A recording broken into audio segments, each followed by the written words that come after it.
Did you know that anxiety and depression in the year 2020 more than tripled in the USA compared to the previous year? On this video, we're going to talk about anxiety and depression, and I'm going to give you 5 shocking facts. We're going to talk about things you can do to help the symptoms and things you can do to help yourself. My name's Sarah Jeffries. I'm a registered nurse here in Los Angeles, California. I've been a nurse for over 15 years and I specialize in the emergency department. On this YouTube channel, I'm going to give you tips on how to be healthy and live a better life. And if you're new here, make sure you subscribe for more videos like this.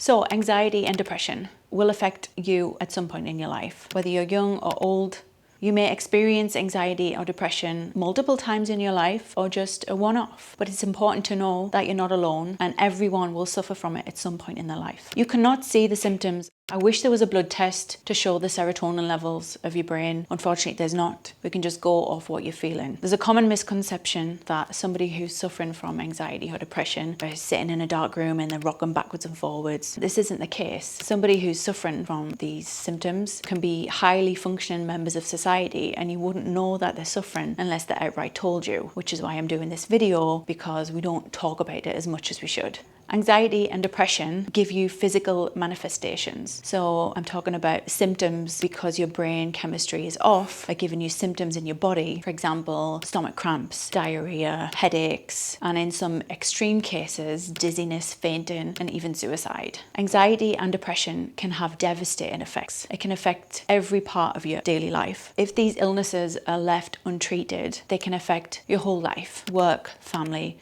marriage. And coming on to our last point, I can't believe that I'm about to say this sentence, but we're in 2021 and we've gone through so much, and there's still a huge amount of stigma around mental health. Specifically, we're talking about anxiety and depression, but there's such a stigma around it. That's why I'm doing this video, to help get the discussion going and talk about it more. Even healthcare professionals who deal with this on a daily basis with their own patients still don't recognize their own symptoms, maybe because of stigma, or they just don't want to acknowledge it.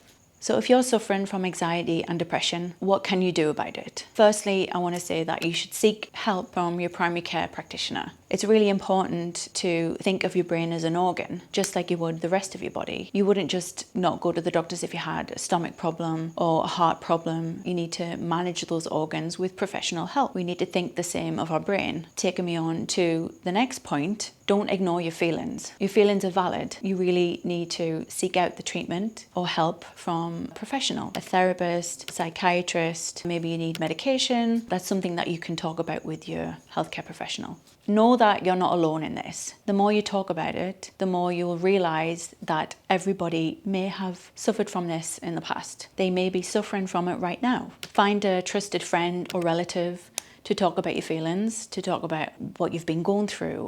Just as long as you talk to somebody, that's the most important thing. Another thing that you can do is to help reduce the stigma. If you've gone through this yourself, it's really important to talk. This may give somebody else the courage to come out and say that they have suffered from it in the past, they're dealing with it right now, and they're not sure which direction to turn to. You'd be surprised by how many people may come forward if you just ask for help. I'm going to put lots of links in the bio down below for this, and I'm going to do many more videos specifically about anxiety or depression, because there's loads to talk about. But I just wanted to put this out here to just start the conversation going. So please write in the comments below. I'm happy to be here to help. If you want to get a great night's sleep, click here where I give you great tips on how to get the best night's sleep ever.